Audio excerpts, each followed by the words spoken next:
Welcome to the Ghost Radio Station. This channel will share with you various horror and ghost stories and real paranormal activities or incidents and mysteries from around the world.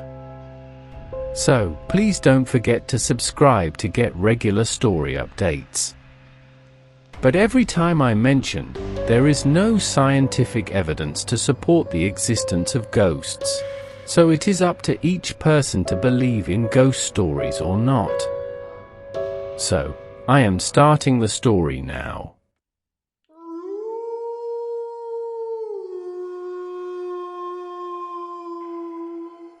This incident took place recently in 2023 when I stayed in a chalet with my family for one night. This chalet is not in Changi or Pasir Ris and nowhere near the east side of Singapore. I am not going to disclose the location either. There were a few villas that we could choose, but we picked just the normal villa since it is just for one night. We reached there around 1 p.m. and to be honest, I already felt weird. The villa that was given to us was far from the other villas and it was beside this forested area. For some weird reason, my grandma immediately said this when we arrived. If anything you see or hear, don't say anything. Even though it is weird to me, it is sort of normal for Malay families to say this because we do not want to attract the attention of those things. We started to decorate the chalet for my sister's birthday party, setting up the balloons and unpack our stuff. At about 4 p.m., some of our cousins started coming for the party and my mum realized we do not have enough ice for all the guests. So, I was asked to go to the nearby supermarket to buy the ice. When I was leaving the chalet, I have to walk out through the car park and there was a man standing there just looking at my villa. I did not have any thoughts, so I just walked towards him since I have to walk past him to leave the compound. When I walked past him, he asked me whether my family is staying there and I just nodded.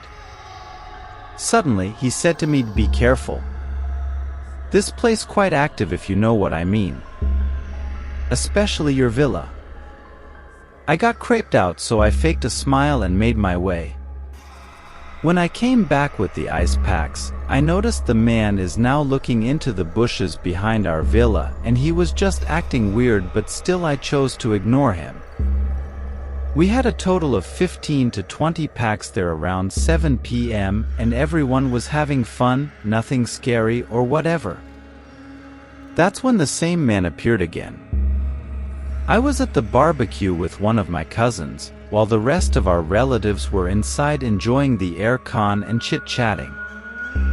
He approached us at the barbecue and said, "Don't stay outside for too long. There's a grave here." Our reactions was like, "What?"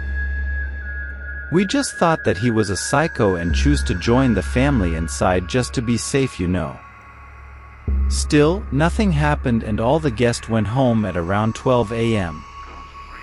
My grandma, parents and siblings have already washed up by 12:30 a.m. and I was the last one since I was still eating the catered food.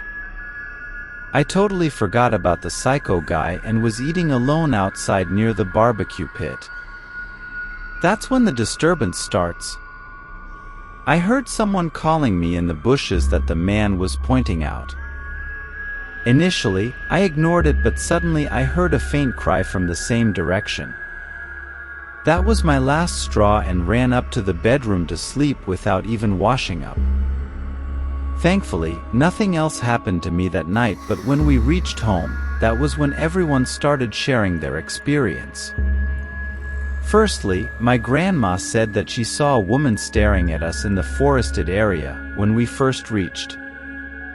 She described the woman as a faceless being. My mum then said that when she was showering, she heard the same faint cry as me at around the same timing.